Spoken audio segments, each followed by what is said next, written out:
Halo semuanya, kembali lagi bersama saya Chayani Stefani Gulo, kelas 2B12. Di sini saya akan menyelesaikan ujian akhir semester saya.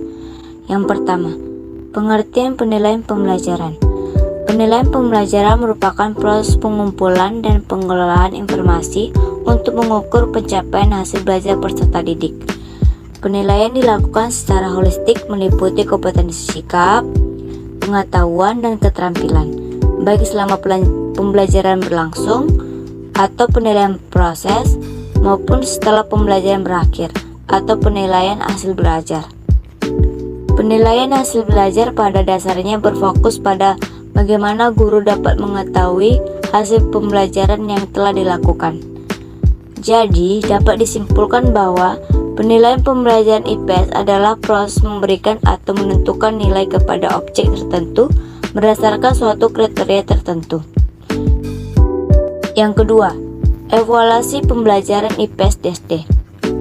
Evaluasi merupakan suatu proses atau kegiatan yang dilakukan secara sistematis dan terencana dengan menggunakan beberapa metode tertentu untuk mengukur dan menilai suatu program atau kegiatan dalam rangka mencapai satu tujuan. Tujuan evaluasi pembelajaran adalah untuk mengetahui efektivitas proses pembelajaran yang telah dilaksanakan. Jenis-jenis evaluasi pembelajaran. Yang pertama, evaluasi diagnostik adalah evaluasi yang ditunjukkan untuk menelaah kelemahan-kelemahan peserta didik beserta faktor-faktor penyebabnya. Yang kedua, evaluasi selektif adalah evaluasi yang digunakan untuk memilih peserta didik yang paling tepat sesuai dengan kriteria. Yang ketiga, evaluasi penempatan yaitu evaluasi yang digunakan untuk menempatkan peserta didik dalam program pendidikan tertentu yang sesuai dengan karakteristik peserta didik. Yang keempat, evaluasi formatif yaitu evaluasi yang dilaksanakan untuk memperbaiki dan meningkatkan proses belajar mengajar.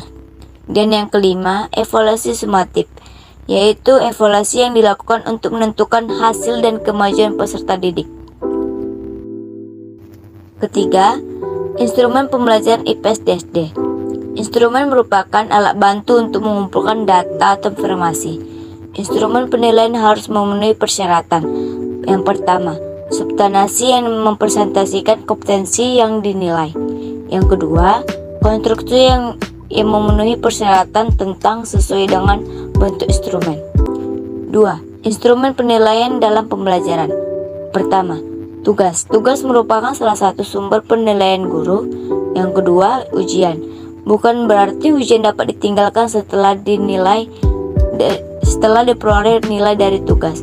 Ujian tidak dibutuhkan sebagai evaluasi proses pembelajaran yang telah dikerjakan. Sekian penjelasan dari saya mengenai penilaian pembelajaran IPS-D. Semoga semua memahaminya. Thank you.